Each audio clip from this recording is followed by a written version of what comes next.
Hey everyone. Literally before started recording this, I realized that there are 3 episodes of this show out already, but I'm gonna just do this. And go episode by episode, because why not? Ugh. So we're talking about Invasion today, the new Apple TV show about aliens. I'm pretty sure it's about aliens. You hear things about shows, you before you even watch them. It's about aliens, I think. Which really no aliens appeared in this episode. Like you didn't see any, but maybe it'll be one of those subtle alien shows slash media pieces where you don't see the aliens. Who knows? We'll see. But episode 1, I watched, called Last Day, because it is Sheriff Jim Bell something, Tyson? Jim Bell Tyson? Where are you, Sheriff? He's dead, so it's okay. But the Sheriff's first episode. Christ, it literally tells you, IMDb is such a spoiler. IMDb really shouldn't tell you how many episodes someone's gonna be in for a whole season before the season even is all out. It shouldn't do that. So I feel like I'm very scatterbrained right now, but it's just my thoughts. It is the sheriff's last day.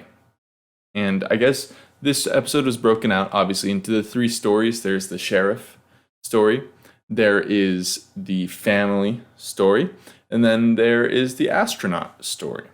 And we'll talk about them one by one, starting with the first one that we were shown, the sheriff story. So the guy close to retirement, he is with his deputy going about the town trying to solve this mystery that's happened. Someone lost their truck, and he seems to think that there's a little bit something suspicious going on. I'm gonna go start right out from the start here. Say that was the worst storyline of the episode. I thought it was very melodramatic. I thought that it was very on the nose. Is that because they had to wrap a whole story into one episode because we're not going to see these people again because the sheriff is dead? Maybe. Who knows? Just going kind of piece by piece here. They show up to this farmer's farm, and this is the person who lost their car, and there's this big hole in their cornfield. How does a farmer not notice that there's a massive hole in their cornfield, especially if it's very close by? It seems like he didn't look for the car very hard. The writing for these characters wasn't very good. I think that's an indication of the whole episode, was that I don't think the writing was very good for the entire episode. I thought that there's certain specific lines like God chooses men of the badge. What are you talking about? And then the sheriff starts telling this big old story about how he doesn't feel like his job has had meaning. Like, yes, it's his last day, but he doesn't feel like he's done anything, really, as a sheriff. And he tells this story about how this girl was kidnapped, and he found her, and he saved her, and she was safe, and everything was happy. He was going to get a parade thrown for him. And then, all of a sudden, the girl gets hit by a truck and dies, and somehow the sheriff is like, that was really hard for me, because I didn't get my parade. The part of that is what made the sheriff's storyline so bad, is because I didn't like him. He was a bad character, poorly written, not super well acted, just bad storyline. We're going to move on from that, and we're going to talk about the family storyline a little better.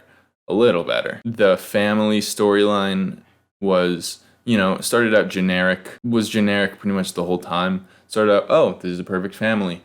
Halfway through, you're like, this might not be a perfect family. And then there's a big fight. Not even a big fight. And we'll get there when we get there. But, the first scene with them was, oh, wow, perfect family, very nice. Wow, something's going to happen.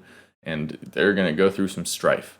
You knew that right from the start. And then we get to the school teacher conducting at a band with the metronome, but she was not connecting on beat or conducting on beat with the metronome at all. Not even in the slightest. Not even close to conducting with the metronome in time. And that was annoying to watch. I'm sorry if I sound like a hater, but a lot of this show just wasn't very good. Not conducting with the metronome at all. Now all these kids are getting bloody noses, except for one kid. And they go to the doctor. This is just your classic, strange things are happening. The doctor looks at the kids, and first off, this should be a way bigger deal than they're making it out to be. Yeah, I get that they closed the school. and that the mom was scared and the principal was scared. But then they go to the doctor, and the doctor's explanation is like, nosebleeds happen sometimes, not to you though, but to every single other student in your school, nosebleeds happen.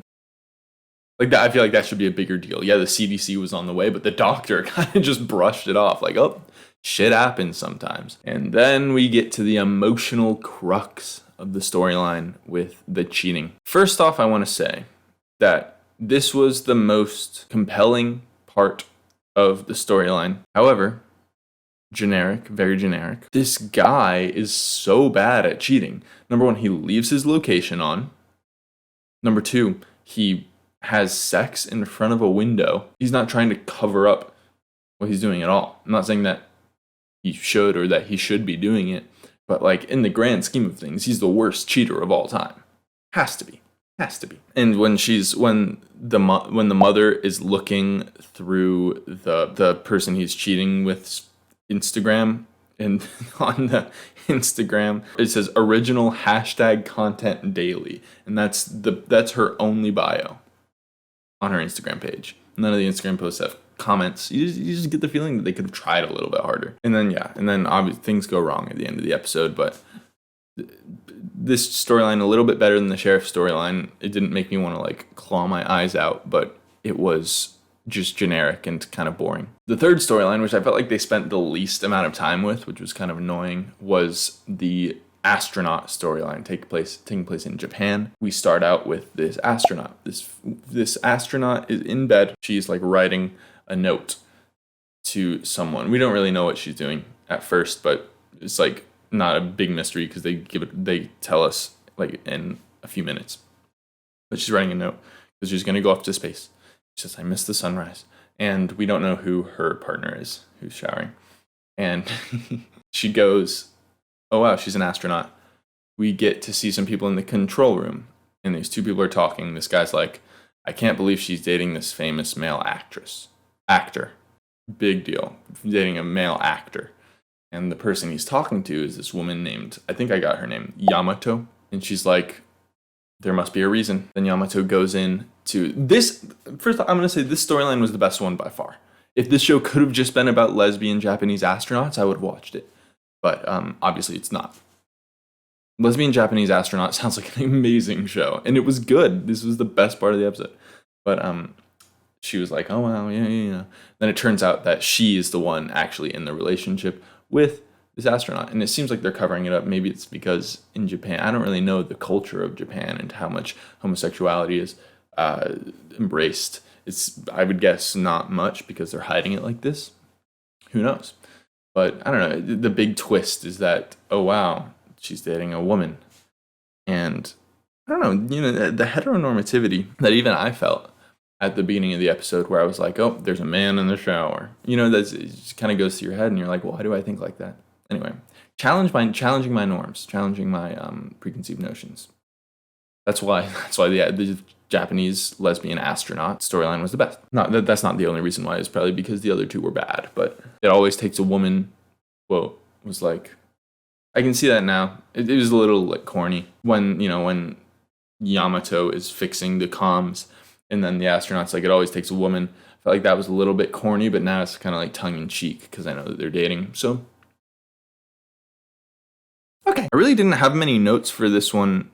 Other than that, it would be way better if it was the only storyline. Obviously, sad to see the astronaut die at the end of the episode with the International Space Station like blowing up or something. I'm guessing it was the aliens that tore it open and they all got sucked out. But why focus on the International Space Station? Maybe to cut down the comms, perhaps. Who knows? But sad to see her go nonetheless, because I feel like the show is going to focus much less on Japanese lesbian astronauts now and more on aliens, which is disappointing. How many alien shows have you seen? A lot. How many shows about Japanese lesbian astronauts have you seen? Not too many. So overall, this show was very generic, very melodramatic. The dialogue was bad. The performances weren't great, but again, you could tie that back to the dialogue. I would call it slow, for sure. I don't think I was bored throughout. I enjoyed it. But it wasn't good, if that makes sense. So, worried that it's going to be like the most generic boilerplate show that I've ever seen, but it's still watchable, in my opinion. So I will give the first episode a 2. I'm going to watch episode 2 and episode 3 and hope that they get better. And that's it for Invasion episode 1. See you very soon. See you way sooner than I expected for episode 2 and episode 3. I got to do this research before to see if there's going to be more episodes than I thought.